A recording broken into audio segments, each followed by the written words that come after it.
This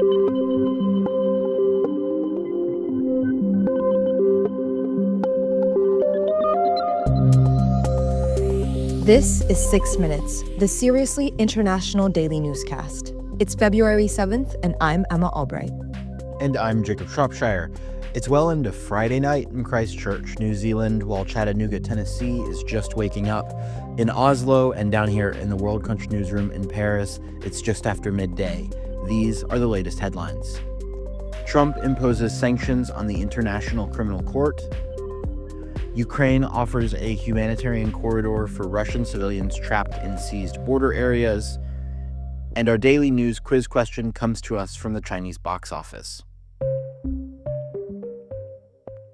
U.S. President Donald Trump authorized economic and travel sanctions targeting people who work on the International Criminal Court investigations of U.S. citizens or U.S. allies, such as Israel. The ICC condemned the sanctions on Friday and called on its 125 member states to support its staff.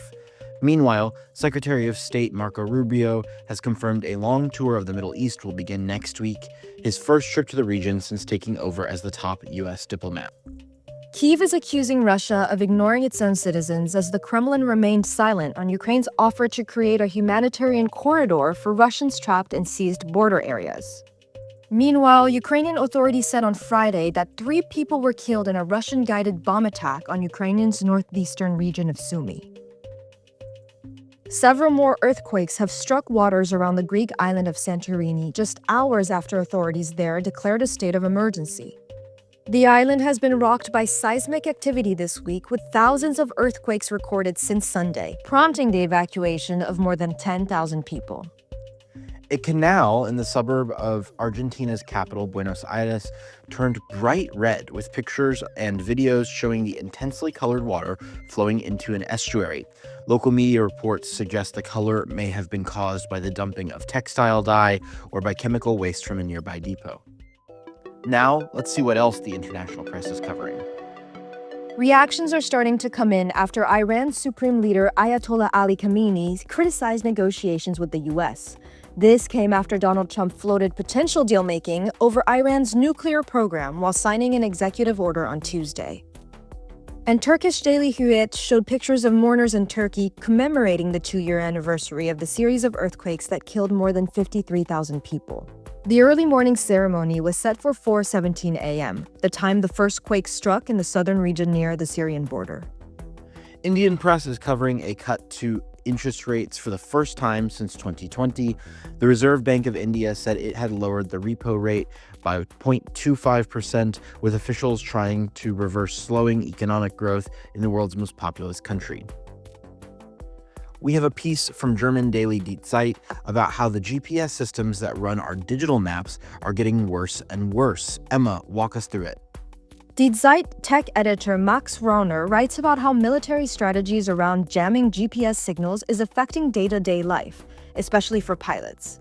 He writes, "A jogger in the Cypriot city of Larnaca reported that his Garmin watch suddenly located him in Lebanon after his run. According to his smartwatch, a swimmer in Cyprus swam across the Beirut airport. This is sometimes funny, often annoying, and rarely dangerous. The culprits for this mess are jammers in Israel or Syria that manipulate the global positioning system for strategic reasons. Yet, when you're a pilot responsible for an aircraft, things can get a little scary." In Lebanese news outlet Daraj, we have a piece about how the near total destruction of banks in Gaza has led to a rise in so-called cash brokers. These are people who exchange cash for bank transfers at a steep rate of up to 30%. Palestinian law actually outlaws the practice, but in an area where few alternatives are available, authorities are looking the other way. Luxembourg is Europe's luxury car capital, boasting one high-end ride for every 13 residents. Les Echos Daily writes that the love for high-powered engines remains strong in the country where gas is cheap and salaries are high, even as the crackdown on carbon emissions intensifies. We're closing things out today with a daily news quiz question from China.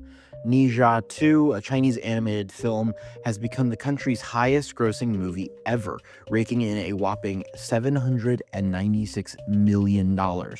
What is the only Hollywood movie in China's top 10 box office earners of all time? Is it A, Avatar, B, Avengers Endgame, C, Titanic, or D, Caddyshack? The correct answer is B. Ni Zha 2, the animated film, has surpassed Avengers Endgame to become the top movie in China's history and second highest grossing movie in a single market worldwide. By Thursday night, the Chinese mythical animation has grossed over 6.22 billion yuan, or $850 million, at the domestic box office, exceeding the Marvel film's earnings in North America. That's the latest from around the world. If you like this podcast, we'd really appreciate it if you could help us out with a follow, share, and a 5-star rating on your preferred podcasting platform. For more of the best of the international press delivered exclusively in English every day, visit us at worldcrunch.com. We'll see you here Monday. Bon weekend.